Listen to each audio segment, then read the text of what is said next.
And that's the Social Development Minister. But we're asking now, what kind of racial tensions is this murder fueling? Or to continue to get some reaction to the developments, we are joined by the Institute of Race Relations Executive Director, Gabriel Crouse.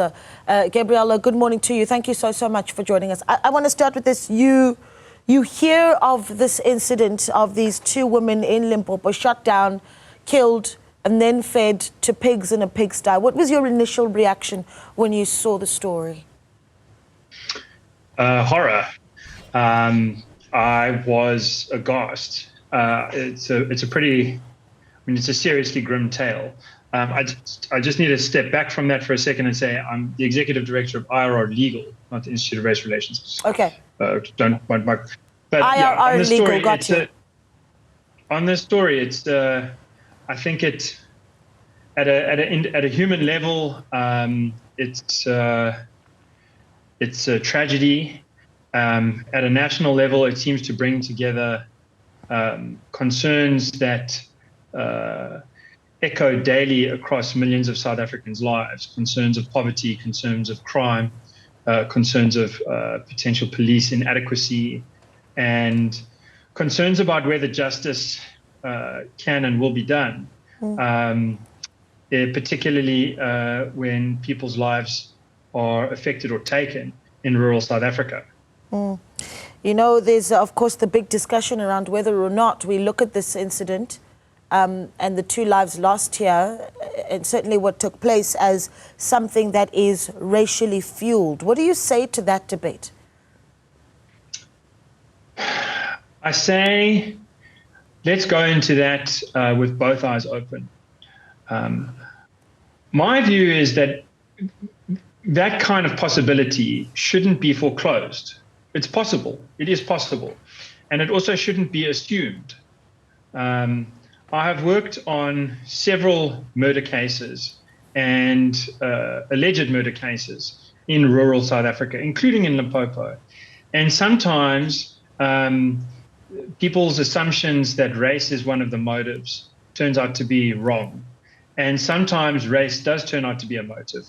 Those who assume, and I say assume, that this is racially motivated, because I haven't seen any detailed argument or evidence. I haven't seen much by way of, witnesses testifying that the reason for the motivation, or that the earlier sort of characteristics of the accused speak to a racist issue. I've seen people jump to various conclusions. On one publication, I saw the conclusion reached that these must be Satanists. Now, maybe they are Satanists. We know, of course, there are famous cases of white people killing white people to conduct satanic rituals in rural South Africa. But I don't think that you can just jump to the conclusion reasonably that any particular killing is Satanist or racist or sadistic or anything until the investigation has brought evidence to light. And so as South Africans, I think what we should be demanding with absolute certainty is that the investigation goes forward and brings evidence to light. Yeah, and I think we can all agree on that. We want to see what the investigation brings to light. But it's hard not to have the conversation around race after an incident like this. Yesterday, outside of the court, we were able to speak to the son of one of the women who died. And this young man found his mother's body in that pigsty. And one of the things that he had said to us is he doesn't believe that had his mother been of a different race, that would have been the outcome of perhaps the disagreement and I suppose the tensions between the farmer and those that were coming to that dumping site to collect food. And I think it brings to light the issue of whether or not across racial lines there is a difference in how we value each other's lives, right? I mean, is that a worthy debate of having? I think it really is worth talking about. Let me come at this from two angles. One angle is polling.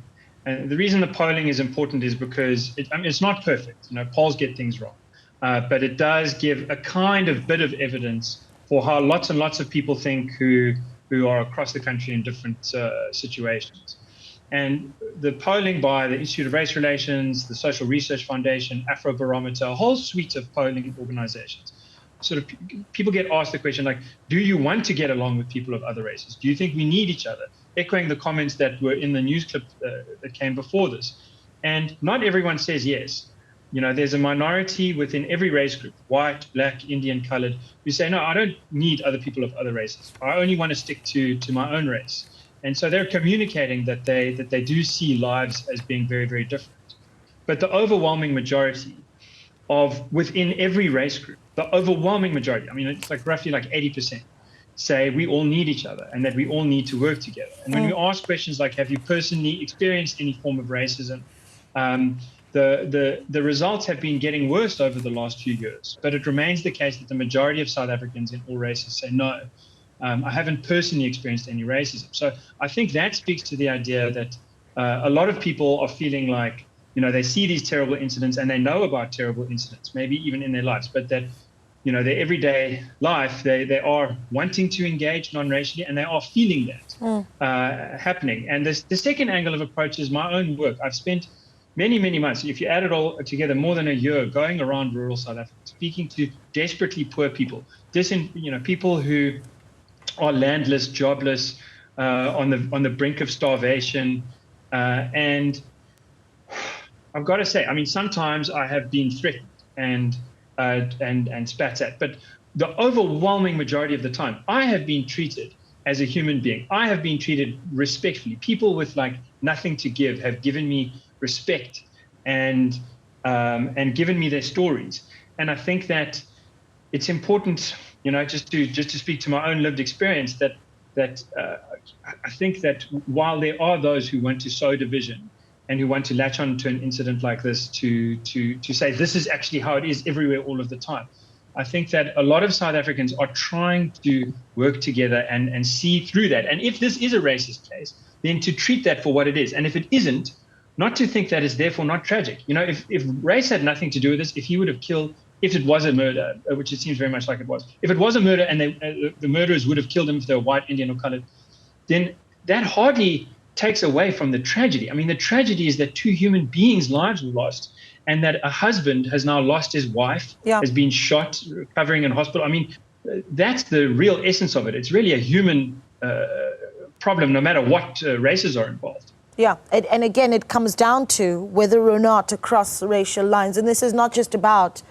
wanting to associate with people of other races. It's the real question here is whether or not you see the dignity in someone of another race. And you can respond to that, but you make the point around people really wanting to work together, and you heard a little bit earlier there from the Social Development Minister saying that outside of the court, women were there to support the family and talking about and against gender-based violence, and saying that the community really needs to be coming together. I must tell you, I was outside of that court myself, and it was black people outside of that courtroom, of that courthouse. And when the Social Development Minister says we need each other, I wonder what, if anything, the white community needs to be saying, the farming community needs to be saying about this incident?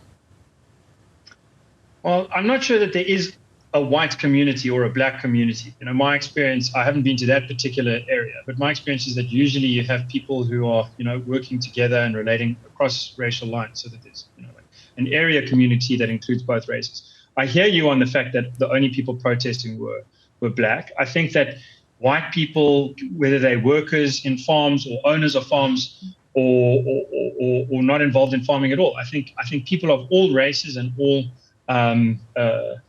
industries, should be outraged by this and by all of the murders that occur in South Africa. We have one of the higher murder rates in the world, and should be, trying to actively find a solution to the problem of high murder in South Africa and trying to contribute to that. And, in this particular case, something that I'd like to draw attention to is this, and maybe you can help me understand this, but the incident occurred, the murders on a Sunday, and the bodies were only discovered on the Tuesday. And that seems to be after, it's such a huge delay. It sort of draws attention. notwithstanding the fact that one of the surviving persons, Mr. Ndlovu, was found on the Sunday and taken to hospital directly, and as it seems, compos mentis at the time. So it raises a question like, how often is it a problem that in rural South Africa the police don't respond to allegations of criminality, actual crimes, speedily? And SAP's own data indicates that, half the time, just this week it came out, when there's house robberies or house break-ins, people don't report it to the police, and a lot of that's because they don't think the police can do anything. In rural South Africa, I think it's about 25% of people think that if they call the police will never come. Yeah, Gabriel, let me just jump in there. Black people have called the police. But we're not talking about policing, Gabriel. Black people have, we're talking about murder. I've been in incidents where black people have called the police and the police didn't come. We're talking about what the white farming community of Sibayeng should be saying so that there is social cohesion in that community. That's the question I asked you. And sorry, so the answer is they should say the murder is sin, it's outrageous, and the police need to be responding speedily and effectively to prevent and respond to murders. And so this is directly answering the question. The kind of reform that the community, black, white, all races should be demanding is the kind of police reform that would have given, I mean, I'm not sure that the deceased died immediately. Maybe if the police had responded quickly enough, their lives could have been saved. That's not going to be known until the autopsy report comes out. But it's certainly the case that the rates of murders would come down if there was better policing. So how the community should be responding is by calling for better policing and condemning the murderers. Both of those things can happen at once, and that should be done by people of all races. I think that, that sort of is the point that I'm trying to get across.